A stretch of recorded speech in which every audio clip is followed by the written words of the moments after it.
Hello అండి. అందరికీ నమస్కారం. మేము కాశీయాత్ర బస్ తీస్తే అందులో టూర్‌కి వెళ్ళాము.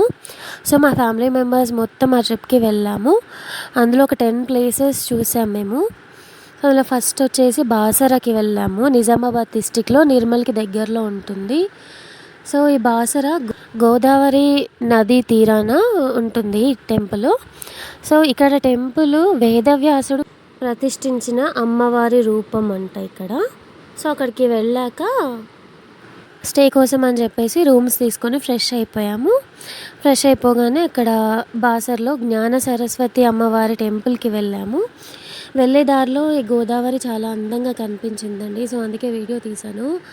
అందులో కలువ పూలు కూడా చాలా అందంగా ఉన్నాయి. చాలా క్యూట్‌గా అనిపించింది.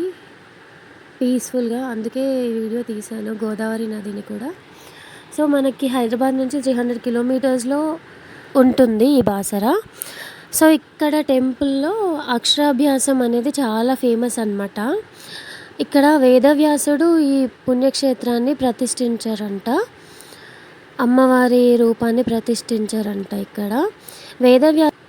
మనశ్శాంతిగా తపస్సు చేసుకోవడానికి ఒక చోటును వెతుకుతుంటే ఈ గోదావరి నది తీరాన మనశ్శాంతిగా ఉందని చెప్పేసి ఇక్కడ స్టార్ట్ చేశారంట తపస్సు. సో, ఆ టైంలో ఆయనకి ఒక అమ్మవారి రూపం కనిపించిందంట. సో, ఆ అమ్మవారు నాకు ఇక్కడ పుణ్యక్షేత్రం నిర్మించమని చెప్పేసి ఇక్కడ గుడి నిర్మించమని ఆయనకి చెప్పారంట. సో, అందుకే ఆయన అక్కడ అమ్మవారి రూపాన్ని ప్రతిష్ఠించారంట.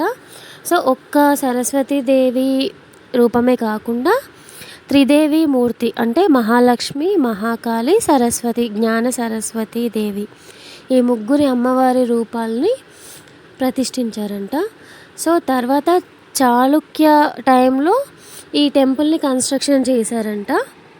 సో, ఇక్కడికి వెళ్ళగానే ఫస్ట్ మనకి వేదవ్యాసుని టెంపుల్ బయటే ఉంటుంది. ఫస్ట్ వేదవ్యాసుని టెంపుల్ దర్శనం చేసుకున్న తర్వాత జ్ఞాన సరస్వతి దేవి అమ్మవారి టెంపుల్లోకి వెళ్ళాలి. మన ఇండియాలో 2 సరస్వతీదేవి అమ్మవారి ఆలయాలు ఫేమస్ అంట. సో, అందులో ఒకటి కాశ్మీర్లో ఉంటుందంట. కానీ అది అక్కడ మెయింటెనెన్స్ అది లేక శిథిలావస్థ స్థితిలో ఉందంట. డెవలప్మెంట్ ఇంకా అవ్వలేదంట. సో, ఇక్కడ మన తెలంగాణలో బాసరలో జ్ఞాన సరస్వతి దేవి అమ్మవారి ఆలయం చాలా ఫేమస్. సో, ఇక్కడ పిల్లలకి అక్షరాభ్యాసం చేయిస్తే చాలా మంచిదని, చదువు బాగా వస్తుందని చాలామంది ఇక్కడ పిల్లలకి అక్షరాభ్యాసం చేయించడానికి వస్తారు. సరస్వతీదేవి అమ్మవారి పుట్టినరోజు వసంత పంచమి రోజు. సో, ఆ రోజు ఇక్కడ వసంత పంచమి రోజు అక్షరాభ్యాసం పెట్టిస్తే ఇంకా మంచిదని చెప్పి ఇక్కడ చాలామంది పిల్లలకి వసంత పంచమి రోజు అక్షరాభ్యాసం చేయిస్తారు. ఆ రోజు గుళ్ళో మహాభిషేకాలు, ఊరేగింపులు, స్పెషల్ పూజలు అన్నీ వసంత పంచమి రోజు జరుగుతాయి.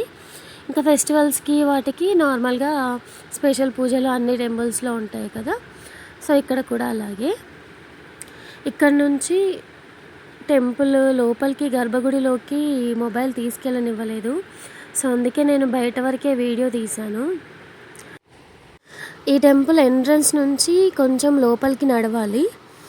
ఒక 10-15 స్టెప్స్ ఉన్నాయి. ఆ స్టెప్స్ ఎక్కేసి లైన్లో నడవడానికి అని చెప్పేసి కొంచెం వే ఉంది. సో, అక్కడ నుంచి లోపలికి వెళ్ళేసి అమ్మవారి దర్శనం చేసుకున్నాము. సో, ఆ రోజు జనాలు తక్కువగా ఉండడం వల్ల తొందరగానే అయిపోయింది దర్శనం మాకు. మీరు కూడా మీ పిల్లలకి బాగా చదువు రావాలి అంటే కనుక బాసర్లో అక్షరాభ్యాసం చేయిస్తే పిల్లలకి చదువు బాగా వస్తుంది. అక్కడ అక్షరాభ్యాసంకి ఫేమస్ టెంపుల్ బాసర కాబట్టి సో, చాలామంది అక్షరాభ్యాసానికి పిల్లల్ని అక్కడికే తీసుకెళ్తారు బాసరకి.